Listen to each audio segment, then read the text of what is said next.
Ralph here, and welcome to Magnificent Monday here in Connecticut. Hope you had a great weekend. I did. They're all great.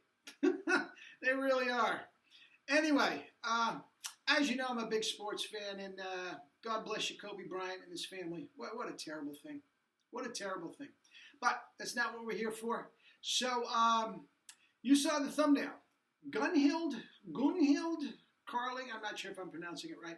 I know nothing about her other than a video that a buddy of mine sent me a week, 10 days ago. So, based on that video, I am going to assess her chops, and you guys probably know more about her than I do. So please, give your comments and criticisms down below, and that would be great. Anyway, let's get to it. I barely played a note. I have noodled around a little bit, but I barely played it all. So let's see.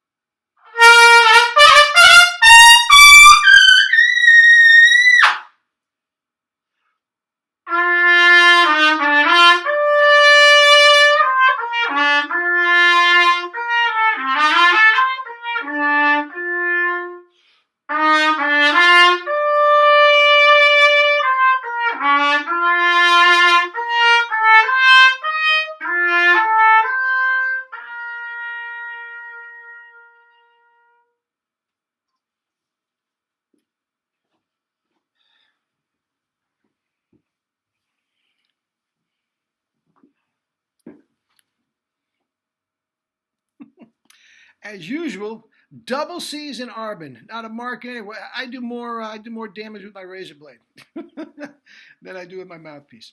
Anyway, Gunhild. I don't know. Carling. Don't know anything about her. I looked up Wikipedia. Swedish. 1975. She was born. That makes her 45 years old, and a very, very talented jazz musician. She's won some awards, you know, Billboard this and Louis Armstrong that and all that sort of thing. And as usual, I am not here to assess her jazz ability. That is not for me to do. I am not in any way, shape, or form a jazz aficionado. No problem with that at all. But chops, I know. Chops, I know. Now, it gets to a point, it's very interesting. When whenever I have a student,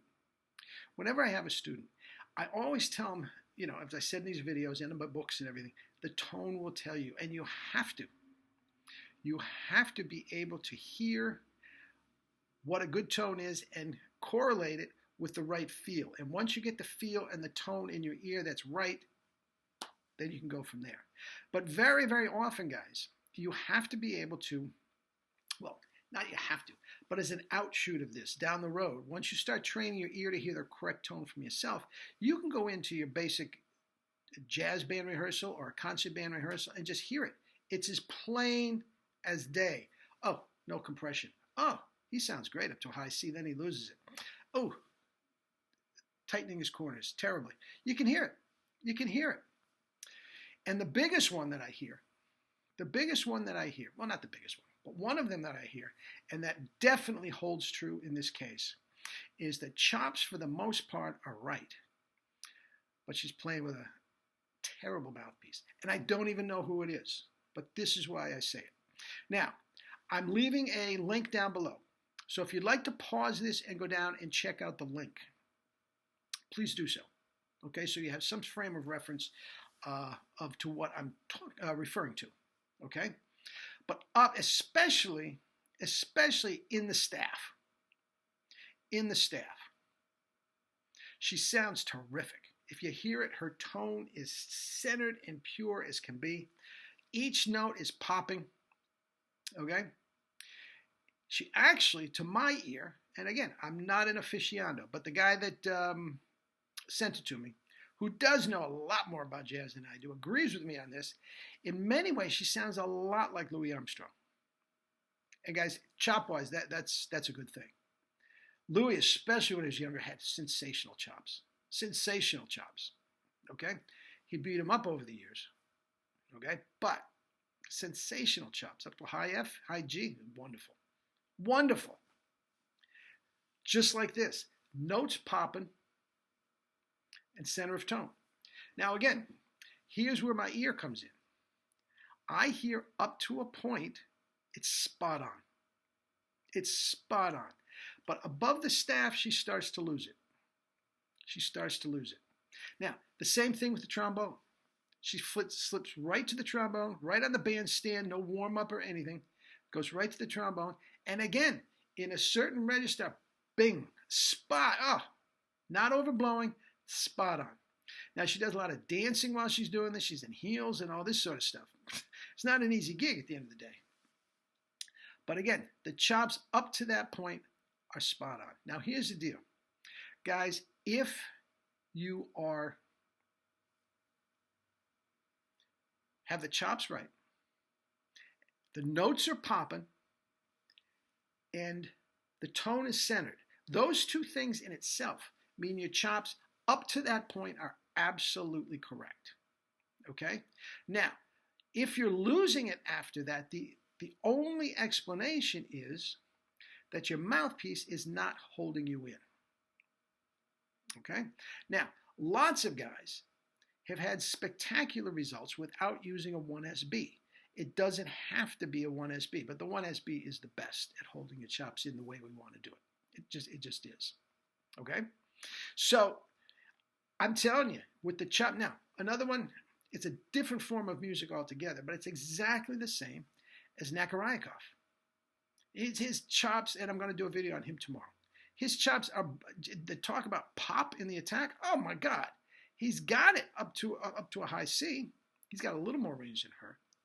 And he can squeak and squeal up to an F sharp or a G, but it's not right. And that is no question, because if the lips, the tongue, and everything are not overblowing, which Nakarayakov barely takes a sniff of air, if you're doing those two things, your chops are right. So there's no reason you can't have a double C. Okay? Now, once again, with Nakarayakov, with Clark Terry, with all these guys that I'm talking about, and this Gunhild Carling, I'm not saying you have to do a Maynard Ferguson. That's not what I'm talking about. But again, there is no reason you can't extend it certainly a lot higher than she is. She's really not getting above a high C or out of the staff with the real tone and power. But in that context, with the trombone, multiple trumpets, that's a gimmick. I get it, but talented. I mean, jazz talent is off the charts. The guy that I loved the best, it wasn't multiple instruments. The guy I loved was Bob Militello from Maynard fame. Saxophone player, but would play flute solos and hum a different line. And not just humming thirds or humming a bass line. I mean, he was doing completely different, intricate lines. One's going up, one's going down. Humming one while playing the flute. Oh, genius. I mean, it was unbelievable. I could listen to that all day. But anyway, we're getting off the track. Now, her with her three trumpets, that's some scary mental gymnastics there. But again, we're talking about chops. Now, I think this woman has the goods. All she needs is a 1SB. I know it sounds like I'm just trying to sell mouthpieces and guys, but please. Jury's out. Jury is out.